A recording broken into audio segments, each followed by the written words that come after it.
Viewers அனைவருக்கும் வணக்கம். இது நம்ம சேனல் க்ரோ எக்ஸ்பர்ட். ஸோ இந்த வீடியோவில் நம்ம என்ன பார்க்க போகிறோம் அப்படின்னா, லாஸ்ட் வீக் ட்ரேடிங் செஷனில் ஒரு 3 ஷேர், அதாவது லார்ஜ் கேப் அண்ட் மிட் கேப்பில் ரத்த வெள்ளம் ஓடுன ஷேர். ரொம்ப பியர் மார்க்கெட்டாக இருந்துச்சு, நிறைய டிராஸ்டிக்காக ஃபாலோ இருந்துச்சு. ஒரு 8 to 10% கிட்ட டிப் இருந்துச்சு. அதில் ஏதாவது நமக்கு ஆப்பர்ச்சுனிட்டி கிடைக்குமா அப்படிங்கிறது தான் இந்த வீடியோவில் பார்க்க போகிறோம். அந்த 3 ஷேர் என்னென்ன அப்படின்னா, Waaree energies, Greenply and National Aluminium NALCO. So இதை பற்றி தான் பார்க்க போகிறோம். டீட்டெயிலாக வீடியோக்குள்ளே போகிறதுக்கு முன்னாடி டிஸ்க்ளைமர், நாம செபி ரெஜிஸ்டர்ட் அட்வைசர் கிடையாது. நாம என்டையர் வீடியோவுமே எஜுகேஷனல் பர்பஸ்க்காண்டி மட்டும் தான் மேக் பண்ணுறோம். ஸோ ஓவரால் வாரி எனர்ஜிஸ் வந்து இப்போ கரண்ட்டாக இருக்கிற ப்ரைஸ் பார்த்தீங்கன்னா 3129க்கு ட்ரேட் ஆகிட்டு இருக்கு. லாஸ்ட் வீக்கில் மட்டும் 10.65% டமால். கிரீன் பிளை பொறுத்த வரைக்கும் 264 ருபீஸ் கிட்ட ட்ரேட் ஆகிட்டு இருக்கு. லாஸ்ட் வீக்கில் 7.07% க்ளோஸ். நேஷனல் அலுமினியம் வந்து பேசிக்காக கரண்ட்டாக இருக்கிற ப்ரைஸ் பார்த்தீங்கன்னா 395 ருபீஸ் கிட்ட ட்ரேட் ஆகிட்டு இருக்கு. 8.76% கிட்ட லாஸ்ட் வீக்கில் க்ளோஸ். ஸோ இது ஏன் க்ளோஸ் ஆச்சு, இதில் ஏதாவது நமக்கு ஆப்பர்ச்சுனிட்டிஸ் இருக்கா, இல்லை கம்பெனி இப்போதைக்கு ஃபாலோ ஆகிட்டு இருக்காங்கிறத தான் இந்த வீடியோவில் டீட்டெயிலாக பார்க்க போகிறோம். இது வரைக்கும் நம்ம சேனலை சப்ஸ்கிரைப் பண்ணலன்னா மறக்காமல் சப்ஸ்கிரைப் பண்ணிடுங்க. சப்ஸ்கிரைப் பண்ணிவிட்டு சேனல் பார்த்தீங்கன்னா கொஞ்சம் பெட்டராக இருக்கும். ஸோ வாரி எனர்ஜிஸ் பொறுத்த வரைக்கும் இது ஒரு large cap company. So overall BE ratio வந்து பார்த்தீங்கன்னா 22, இண்டஸ்ட்ரியல் பிஇ வந்து 29. ஸோ அட்ராக்டிவான ப்ரைஸில் இருக்குது. ஆர்ஓசிஇயா ரிட்டர்ன் ஆன் கேபிட்டல் ஈக்விட்டி வந்து 38.78% இருக்குது. ஆப்ரேட்டிங் ப்ராஃபிட் மார்ஜின் வந்து 22.27% இருக்குது. டெப்ட் டு ஈக்விட்டி ரேஷியோ வந்து 0.22. பெருசாக எதுவும் பிரச்சனை இல்லை. ஸோ ஓவரால் சேல்ஸுமே 8,480 crores கிட்ட மேக் பண்ணியிருக்காங்க. கம்பெனி வந்து கரண்டாக புக் வேல்யூ கம்பேர் பண்ணால் 6.2 கிட்ட ட்ரேட் ஆகிட்டு இருக்கு. இது ஒன்று தான் நமக்கு அலாமிங்காக இருக்கிற இண்டிகேட்டிவ் ஃபேக்டர். 6 times புக்கு கிட்ட ட்ரேட் ஆகிட்டு இருக்கு.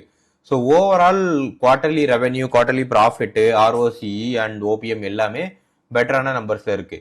இப்படி இருந்தும் ஏன் இது விழுந்துச்சு அப்படின்னா, யூஎஸ் டேரிஃப் ஹெட்வின்ஸ் ஆன் சோலார் வந்து எக்ஸ்பெக்டேஷன்ஸ் இருக்கு. ஸோ வாரியோட எக்ஸ்போர்ட் ரெவென்யூ எல்லாமே அடிவாகும் அப்படிங்கிற ஒரு ரீசன்னால இது வந்து விழுந்திருக்கு. அண்ட் செகண்ட் ரீசனா பாக்குறது வந்து ப்ராஃபிட் புக்கிங். ஏன்னா ஷேர்ஸ் வந்து ஆல்மோஸ்ட் வந்து ஐபிஓல இருந்து நீங்க இப்போ எடுத்து பாத்தீங்க அப்படின்னா 300% கிட்ட சர்ஜ் ஆயிடுச்சு. ஸோ நிறைய ப்ராஃபிட் புக்கிங் நடக்குது. ரெனியூபிள் எனர்ஜி செக்டார்லயே ஓவரால் இப்போதைக்கு குளோபலா இருக்கிற டென்ஷனால ப்ரெஷரா இருக்கு. ஸோ மார்க்கெட்ல ஒரு கரெக்ஷன் நடந்திருக்குங்கிற மாதிரி வச்சுக்கலாம். டொமஸ்டிக்கா இப்போ நிறைய காம்படிஷன்ஸ் உள்ள வந்துட்டு இருக்கு. Adani solar, Vikram solar and நிறைய எமர்ஜிங் மார்க்கெட்ஸ் உள்ள வந்துட்டு இருக்குது. இது ஒரு ரீசன். மார்ஜின்ஸ் எப்படி பின்னாடி ஃபியூச்சர்ல மேக் பண்ணுவாங்கங்கிறது. அண்ட் அதர் ரிஸ்கா நான் பாக்குறது என்ன அப்படின்னா, அவங்களோட order books execution. So order நிறைய இருக்கு, but delay in project execution இப்போ கரண்டா இருக்கிறதுனால அவங்களோட டேர்ம்ஸ் அண்ட் கண்டிஷன்ஸ் எல்லாம் எப்படி ஸ்விட்ச் ஆகும்னு தெரியல. இது ஒரு ரீசனா இருக்கு. ஃபண்டமெண்டல்ஸ் எல்லாமே இந்த ஷேர்ஸ்க்கு எடுத்து பார்த்தேன். Fundamentally market leader position hold பண்றாங்க. குவார்டர்லி சேல்ஸுமே சரி, ப்ராஃபிட் ஆஃப்டர் டாக்ஸுமே சரி 70.6% கிட்ட இயர் ஆன் இயர் க்ரோ ஆயிட்டு இருக்கு. ஆல்மோஸ்ட் வந்து டெப்ட் ஃப்ரீ தான், எதுவும் பெருசா அஃபெக்ட் பண்ற மாதிரி இல்லை. ஃபண்டமெண்டலி இந்த கம்பெனி ரொம்ப ஸ்ட்ராங்கா இருக்கு. என்னோட தனிப்பட்ட பெர்ஸ்பெக்டிவ் என்ன அப்படின்னா, இந்த டிப்பை நம்ம ஒரு அக்யூமுலேஷன் ரேஞ்சா கன்சிடர் பண்றது ரொம்பவே பெட்டரா இருக்கும். வாட்ச் ஜோனா நான் பாக்குறது 2850 to 3000ங்கிறது வந்து நல்ல ஒரு கன்சிடரபிள் ரேஞ்சா இருக்கு. நம்ம தாராளமா கன்சிடர் பண்ணிக்கலாம். அண்ட் ஸ்டாப் லாஸ் 2600ங்கிற மாதிரி போட்டு வச்சிங்கன்னா பெட்டராகவே இருக்கும். செகண்ட் கம்பெனி வந்து green ply. So green ply வந்து ஓவரால் வந்து 264.35 ருபீஸ் கிட்ட ட்ரேட் ஆகிட்டு இருக்கு. 7% க்ளோஸ் ஆயிருக்கு. அண்ட் இண்டஸ்ட்ரியல் பிஇ 30 அண்ட் இதோட கரண்ட் பிஇ வந்து 33.41. ஸோ பிஇ பாயிண்ட் ஆஃப் வியூல ரொம்ப ஜாஸ்தியா இருக்கு. புக் வேல்யூ பார்க்கும்போது 3.73 times புக் வேல்யூ கிட்ட ட்ரேட் ஆகிட்டு இருக்கு. டெப்ட் டு ஈக்விட்டி ரேஷியோ வந்து 0.58. இது வந்து ஒரு அலாமிங்கான கண்டிஷன். என்ன ரீசனுக்கு சொல்றேன் அப்படின்னா, ஃபண்டமெண்டலி ஒரு மிட் கேப் கம்பெனி 0.5 டெப்ட் டு ஈக்விட்டி ரேஷியோ வச்சிருக்குன்னா நம்ம இதை நோட் பண்ண வேண்டிய விஷயம். So why it fall. So ப்ரிடாமினா இருக்கிறது மார்ஜின்ஸ் வந்து ரொம்பவே ஸ்குவீஸ் ஆகிட்டு வருது. ஏன்னா நிறைய காம்படிஷன்ஸ் வந்து உள்ள வந்துருச்சு. நிறைய செஞ்சுரி பிளைவுட்ஸு, மேரினோ, இந்த மாதிரி அன்ஆர்கனைஸ்டான ரீஜனல் பிளேயர்ஸ் வந்து உள்ள வர ஆரம்பிச்சிட்டாங்க. அண்ட் ஓவராலா ரியல் எஸ்டேட் பாயிண்ட் ஆஃப் வியூல ஸ்லோ ஆயிட்டு வருது.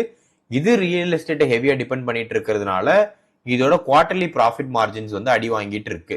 ஸோ ஓவரால் நீங்க எடுத்து பாத்தீங்கன்னா பிஇ பாயிண்ட் ஆஃப் வியூலையுமே இண்டஸ்ட்ரியல் பிஇயை விட ஜாஸ்தி இது ட்ரேட் ஆயிட்டு இருக்கு. ஓபிஎம் பாயிண்ட் ஆஃப் வியூல 8.80% தான் ஓவரால் இருக்கு. ஸோ மார்ஜினல் ப்ரெஷர்ஸ் வந்து இந்த கம்பெனிக்கு ஜாஸ்தியா இருக்குங்கிறது நமக்கு ரொம்பவே தெளிவா தெரியுது. ஸோ இப்போதைக்கு இந்த கம்பெனி வந்து ஃபண்டமெண்டல் பாயிண்ட் ஆஃப் வியூலயும் நீங்க பாத்தீங்கன்னா நிறைய டெப்ட் வச்சிருக்காங்க. 0.5ங்கிறது ஓகேவா இருந்தா கூட மிட் கேப் கம்பெனிக்கு இது ரொம்ப ஜாஸ்தியான டெப்ட். குவார்டர் ஆன் குவார்டர் ப்ராஃபிட் வந்து ரிமார்க்கபிளாக இருந்தாலும் நெக்ஸ்ட் குவார்டர் மார்ஜின்ல எப்படி வே பண்ணுவாங்கிறது தெரியல. மார்ஜினல் ஸ்பீஸ் வந்து நடக்கிறதுக்கான வாய்ப்பு இருக்கு. என்னோட வியூ என்ன அப்படின்னா, இப்போதைக்கு இந்த கம்பெனி பக்கம் போகாம இருக்கிறதே நமக்கு பெட்டரா இருக்கும். PE வேல்யூஷன் கொஞ்சம் கம்மியாச்சுன்னா நம்ம இதை கன்சிடர் பண்ணலாம். பிலோ 215ங்கிறது ஒரு பெட்டரான ஆப்பர்ச்சுனிட்டியா இருக்கும்னு நான் பாக்குறேன். பட் ஸ்டில் இப்போதைக்கு இந்த கம்பெனிக்குள்ள போக வேண்டாம், வெயிட் பண்ணி பார்த்தே கன்சிடர் பண்ணலாம். நிறைய அனலிஸ்ட் வந்து இது வந்து செல் ஆர் ஹோல்டுங்கிற ரேட்டிங் தான் வச்சிருக்காங்க. தேர்ட் கம்பெனியா நம்ம பார்க்க போறது வந்து NALCO, National Aluminium company. So overall இது வந்து ஒரு லார்ஜ் கேப் கம்பெனி. மார்க்கெட் வேல்யூவா 73,336 crores கிட்ட ஹோல்ட் பண்றாங்க. கரண்ட் மார்க்கெட் பிரைஸ் 395, 8% கிட்ட லாஸ்ட் ட்ரேடிங் செஷன்ல விழுந்திருக்கு.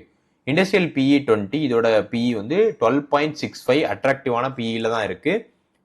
புக் பாயிண்ட் ஆஃப் வியூல ஓபிஎம் ஆப்பரேட்டிங் ப்ராஃபிட் மார்ஜின் வந்து 44.43%, ரிட்டர்ன் ஆன் கேபிட்டல் ஈக்விட்டி 39.59% இருக்கு. Very best in terms of number. Dividend yield அட்ராக்டிவா 2.63% கிட்ட நமக்கு தராங்க. சேல்ஸ் நம்பரும் பெட்டரா இருக்கு, ப்ராஃபிட் நம்பரும் பெட்டரா இருக்கு.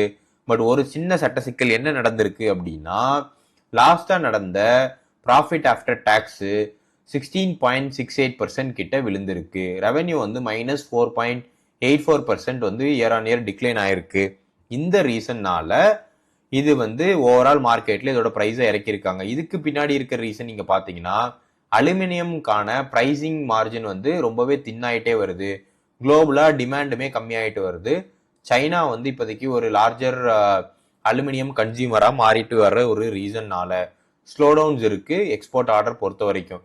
அண்ட் PSU பொறுத்த வரைக்கும் இன்வெஸ்ட்மெண்ட்கான பிளான்ஸ் இருக்கு. ஸோ இது வந்து ப்ரிடாமினண்டா கவர்மெண்டோட இன்ஃப்ராஸ்ட்ரக்சர் ரிலேட்டட்ல பேஸ் பண்ணி இருக்கு. கவர்மெண்டோட இன்ஃப்ராஸ்ட்ரக்சர் இப்போ இன்வெஸ்ட்மெண்ட் போகுமோ அப்படிங்கிற ஒரு ரீசனால ஸ்ட்ராட்டஜிக்கலி இதோட பிரைசிங் பாயிண்ட் ஆஃப் வியூ இறங்கிட்டே வருது. இன்புட் காஸ்ட்டும் பவர் காஸ்ட்டுமே ஆல்மோஸ்ட் இன்க்ரீஸ் ஆயிருச்சு. அதுவுமே இந்த நால்கோக்கு காஸ்ட் அட்வான்டேஜ் எப்படி போய் முடியும் அப்படிங்கிற மாதிரியும் தெரியவில்லை. ஃபண்டமெண்டல்ஸ் புக்கை நீங்க எடுத்து பார்த்தீங்கன்னா ஜீரோ டெப்ட் செக்டார் வைஸ் பொறுக்கும்போது பார்த்தீங்கன்னா பெட்டரான மார்ஜின்ஸ் கொடுக்குறாங்க. Under valued compared to the sector. So ஏன்னா செக்டார் PE வந்து 20 இருக்கும்போது இதோட PE 12.65 தான். So overly under valued. என்னை பொறுத்த வரைக்கும் டிவிடெண்ட் ஈல்ட 2.63% கிட்ட கொடுக்குறாங்க. அதுவுமே நமக்கு ஒரு நல்ல கன்சிடரபிள் ரேஞ்சில் இருக்கு. என்ன கேட்டா இந்த நால்கோ வந்து ஒரு அட்ராக்டிவான பிரைஸை நோக்கி தான் போயிட்டு இருக்குன்னு சொல்லுவேன். டிப்ல கன்சிடர் பண்றது பெட்டரா இருக்கும். அக்யூமுலேஷன் ரேஞ்சா 385 to 410 என்ன பொறுத்த வரைக்கும். கரண்டா அது 395ல இருக்கு. இன்னும் ஒரு 10 ரூபாய் விழுந்துச்சுன்னா அக்யூமுலேஷன் ரேஞ்சில் பெட்டரா இருக்குன்னு சொல்லுவேன். அண்ட் ஓவரால் பாத்தீங்க அப்படின்னா பிலோ 350ல தாராளமா நீங்க கன்சிடரபிள் ரேஞ்சில் இருக்கு. சம்மரி பொறுத்த வரைக்கும் வாரி எனர்ஜிஸ் வந்து வாட்ச் அண்ட் அக்யூமுலேட்டு கொஞ்சம் வெயிட் பண்ணி பாருங்க. 2850 to 3000ங்கிறது best accumulation range. Greenply wait பண்ணுங்க, இப்போதைக்கு உள்ள போவே வேண்டாம்.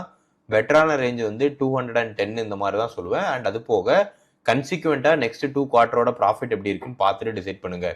நால்கோ பொறுத்த வரைக்கும் best risk and reward strategy பொறுத்த வரைக்கும் 285 to 410 வரைக்கும் நீங்க லாங் டர்ம் இன்வெஸ்டரா அக்யூமுலேட் பண்ணலாம். ஏன்னா டிவிடெண்ட் வந்து நமக்கு பெட்டராகவே தராங்க.